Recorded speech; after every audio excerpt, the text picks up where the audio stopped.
Hey everybody, welcome back to Video Mesoterica and our continuing series Sega Racing Renaissance, where I review every single arcade release 3D Sega racing game in a retrospective fashion, and today we're taking a look at Initial D Arcade Stage 7. We're just doing one game out of this franchise, because if I had to make a video for every single Initial D game released in arcades, it would be a retrospective based simply on this series. And would you believe this is the 9th time I've done this voiceover and tried to patch this video up? Every single time I upload it, YouTube throws a copyright strike, and it's not because of the music, it's because they think I'm uploading an episode from a DVD. I've absolutely no idea why. I've never once struggled this hard with a damn video, so I hope you really enjoy it. Which should be easy because Initial D is an absolutely spectacular racing series from Sega. If I liked the manga and the anime more, I might say it's my favorite series of all time from Sega, because the mechanics are just that damn good, but because I only have an attachment to this series based upon the video games, it's definitely lower down on my list of favorites. But what I will say is the sense of speed, the sense of motion, drifting around these corners in first-person mode in Initial D is some of the best arcade racing you're ever gonna get. And just that back and forth with one opponent going up and down hills, drifting around the corners on what are real roads from Japan, is spectacular. When you are playing this game well, when you're drifting through those corners, taking all of those lines exactly how you should, hitting the apex of the turn in the correct method, it is just so much fun. And if you can play this with another player in an arcade, it gets even better than just playing it against the CPU. But there are so many stages in this game, there's so much progression. It is some of the best racing work Sega's ever done, in my opinion, bar none. This is basically only behind the caliber level of something like OutRun 2 in my opinion. And put in one of the best soundtracks that Sega's ever had in a racing game and you have a recipe for success. But I will warn you right now, you're going to hear none of that soundtrack for this game, because every single time I try to give you even so much as a taste, even with engine noises over the soundtrack, it immediately just throws up that copyright flag, so I'm not going to be able to do it. And that's how much I wanted to show you this game though, not just because it's a retrospective, I could have just skipped it, because it's that good. I have spent more time making this one video than any other video in this series, probably 10 to 1. But just in motion, it's such an incredible game. And you really can't go wrong with any of the modern Initial D games. I chose 7 because it's the one I played in arcades the most. And you can play this on Technoparrot on your PC. I'm doing it with a wheel and pedal setup. And it is perfect. There's no lag. There's no issues whatsoever. It just start to finish, it is that much fun. And you get a ton of progression too. You're adding new parts to your car all the time, getting different points from winning races. It's a highly addictive game. Sure, it's an arcade racing game, and you can sit down and play for 20 minutes, but you can also play for like 2 hours going through it, modifying your car, creating your characters, and getting these stat boosts to make everything even that much better. It has so much progression, and thankfully it is able to seemingly save on Technoparrot due to a card situation, so that is always awesome. And you do get some story. Of course it's in Japanese, but because it is based on a manga and an anime, they are going to give you that story. Really not essential. Let me just dumb it down for you. Beat your opponent and you get to move on. Doesn't matter what the story is, we're here to race. But I do love how they pivot up the day and night cycle as well, going from a daytime race to a nighttime race, and having those headlights casting that glow on the road in real time. You can go to the third person mode, but honestly, this is a game that should be played in that first-person camera. The drifting's so much more dramatic, you get to see those taillight flares moving around. But this game is just bump and run perfection. You see that car in front of you, you get your advantage or disadvantage based on meters, you know where you are at all times. It just becomes an intense race to beat your opponent. You want to beat them so badly, and when you make one single mistake, you are going to lose, 15-20 meters to them. You need to almost race perfect to be able to win some of the later races, but when you do it, that sense of accomplishment is so great. And when you make mistakes like I just did here, and you don't quite get around them as clean as you want, you know you could have done better. I may have taken the lead, but I could have gotten another 20 meters if I just didn't bump their car to be able to pass them. But because this is based on real Japanese roads, they are quite narrow, and in some instances you do not have much room whatsoever to make any sort of mistakes.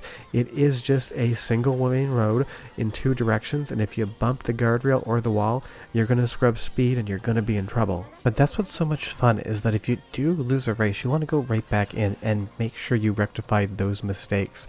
It just is that addicting, and I love that it marries the arcade style of Sega racing to a Gran Turismo progression feel.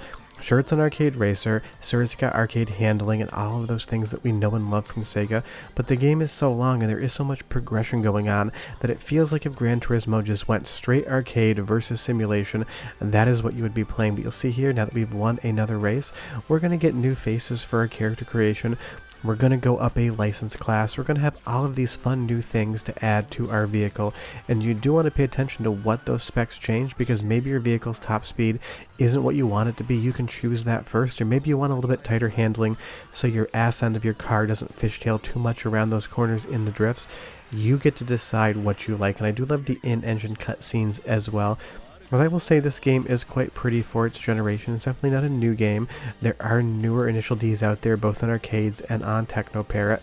But I do love that you even get the running start, just like in Daytona here. But again, just the sense of motion and speed in this game. It's running at a perfect 60 frames per second, and it really does feel like you are going fast. My number one complaint in arcade racing games is if you don't feel that sense of speed, it's not fun. I mean, you can see here that we're going 130, 40, 50, 60 kilometers per hour, and it feels like that. And when you're in that nighttime stage and you can see the headlights come on and you can see the turn up ahead of you, it is just great. Learning all the courses, understanding exactly where you want to start that turn and drift and where you should exit that turn so you have the best ability to regain your speed after sliding the back end of the car around is just amazing. Like that turn right there just felt perfect, and that's what I love about Initial D. When you're playing it well, it just feels great.